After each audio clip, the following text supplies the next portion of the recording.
Well, it looks like EVs are about to get a helping hand. Let's begin.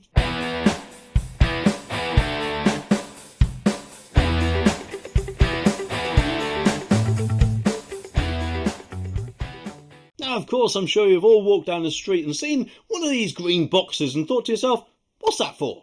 Well, quite often it is for broadband connections, where they have fibre to the cabinet, which of course is what that is, and then copper wire to your home.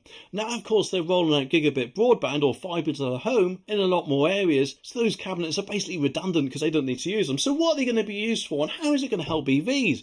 Well, according to this article, those green boxes you see on the street are about to become something very different. Because it says that those old street cabinets are going to soon be turned into power banks for EV charging points, it has apparently been announced.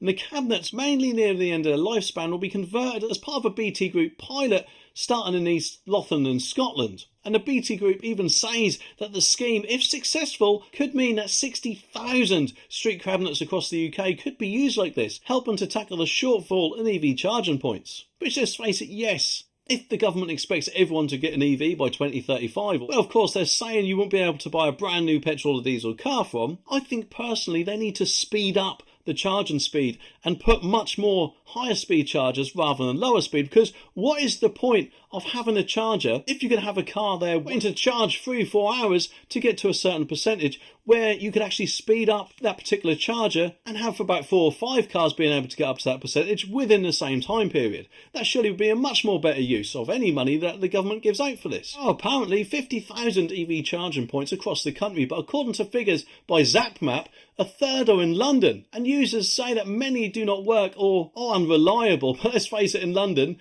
quite a lot of people use the tube anyway, so what's the point in having them all there if they're not actually being used? Of course, in a BT Group survey, 2/3 of respondents said that they think that the country's EV charging infrastructure is inadequate, which, let's face it, at the moment it surely is, especially if they expect us to meet this target. I personally think that it should be up to the people to choose if and when we decide to move over, not the government to set a date saying that, right, that's it, sorry, but you won't be able to buy any more new petrol diesel cars, you naughty, naughty people. Well, I'm sorry, up yours, government. If I want to buy one, then I think I should be able to.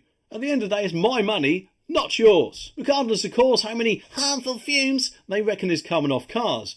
But they never seem to say that, of course, 10, 20 or even 30 years ago, cars were surely less environmentally friendly than what they are today, and they never really seemed to have a problem then, did they? The government now reckon they can meet that target by hoping to boost the number of charging points to 300,000 by 2030. Well, let's just wait and see, shall we?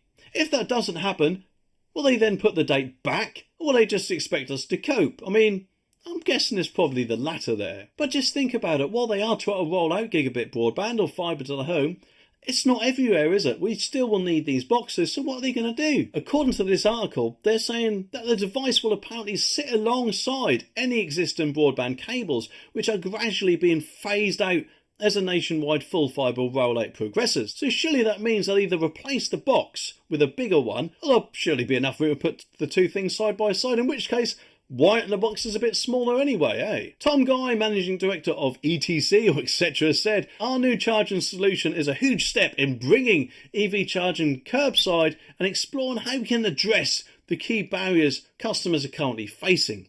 Working closely with local councils in Scotland and more widely apparently across the UK, we are at a crucial stage in our journey in tackling a very real customer problem that sits at the heart of a wider purpose to connect for good." Well, once again, Ricky Gervais has raised a middle finger to the woke brigade. Of course, in the modern woke world of 2024, it seems like we can't say anything nowadays without someone saying, "Oh, you did me! Cancel him! Well, I'm sorry. Free speech doesn't work like that. When you have a comedian like Ricky Gervais, who tells it basically as it is, that can unfortunately upset quite a lot of them, and rather than them not watching his programme, they of course love to give him a load of backlash for it. But the good news is, unfortunately for them, Ricky Gervais has apparently won a major Golden Globe for Netflix special despite their massive backlash. And the article says that Ricky Gervais was awarded a Golden Globe 2024 for Best Stand-Up Performance for, it says, his controversial special, despite calls for Netflix to axe jokes. Well, to be honest, I'm glad Netflix has resisted that. At the end of the day, if people don't like it, they shouldn't watch it. We shouldn't have to have our jokes constantly policed or cancelled Because at the end of the day, that's all they are. They are jokes to make people laugh, and people have all sorts of different senses of humour, don't they? Their stupid backlash, according to this article, began before the Armageddon special was even released, apparently, and a petition which reached apparently several thousand signatures was even created for Netflix to axe his sketch describing Gervais' comments as not only distasteful but heartless. Well, sorry, that's just tough. When you grow a set and watch some 1970s programmes, I bet your little head will explode, wouldn't it?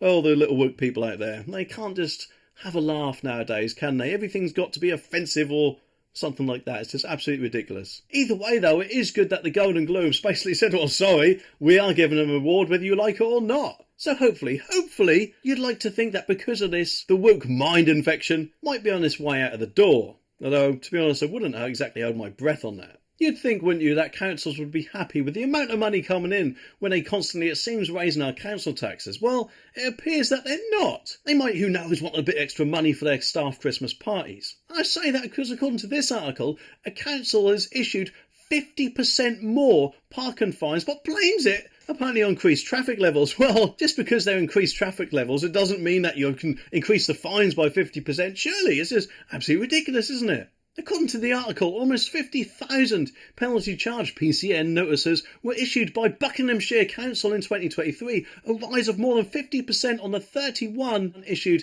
in 2022. And according, apparently, to the figures obtained by the Local Democracy Reporting Services, the LDRS, under the Freedom of Information Act, the council raised more than £1.4 million in funds as a result of the increased fines. So what are they going to do with all this money? I'm guessing they'll probably employ, I don't know, a few more traffic wardens, who knows, so they can get even more money rolling in. Or maybe, just maybe, making more areas where you actually require to have a permit. I mean, I guess they thought of that, eh? Although it does say that a council boss has apparently denied, oh no, we're not doing that at all, promise, that the tickets were being used as a cash cow, claiming that they are combating problematic parking, which was negatively affecting homes and business as traffic increased. Well, maybe that it actually is more resident permit zones. I mean, I'm sure no doubt they'll say that that will combat it, because if you ain't got a permit, you can't park there. It said the money raised has been invested into transport, parking and environmental services. Here we go again with the environmental crap there. Let's face it, none of us really voted for, did we? As far as I'm concerned, anyway. And Stephen Broadbent, Buckinghamshire Council's Cabinet Member for Transport, told the LDRS that this is purely down to the number of contraventions and is not something the council is linked to our budgets. We have continued to see traffic levels increase year on year, which impacts the number of parking violations that occur. And we are a very large country area with an extensive road network, high pollution, high road usage and a number of busy towns. So you'll naturally see a higher parking violations. Well, not 50% in over a year, I'm guessing. I mean, surely there's got to be a little bit of Paul Daniels magic going on here or something like that. But then again, who knows? This could be a push to make sure we all give up our cars and walk or ride cycles everywhere. Maybe in the future they may even, I don't know, give reductions to people with more environmentally friendly transport in fines like EVs. In fact, actually thinking about it, I swear I've heard stories of that before. At the end of the day, a car's still a car, so if you're getting a fine, surely it doesn't make any difference what environmental impact your car has. But surely if you think about it, they've kind of fallen on their sword a bit, because if you're given more fines out in one area, possibly because people might be parking on double yellow lines or things like that, then doesn't that mean you need more parking in your area? You'd think so, wouldn't you? But according to this yesterday, the council was forced to deny that the area required more parking infrastructure.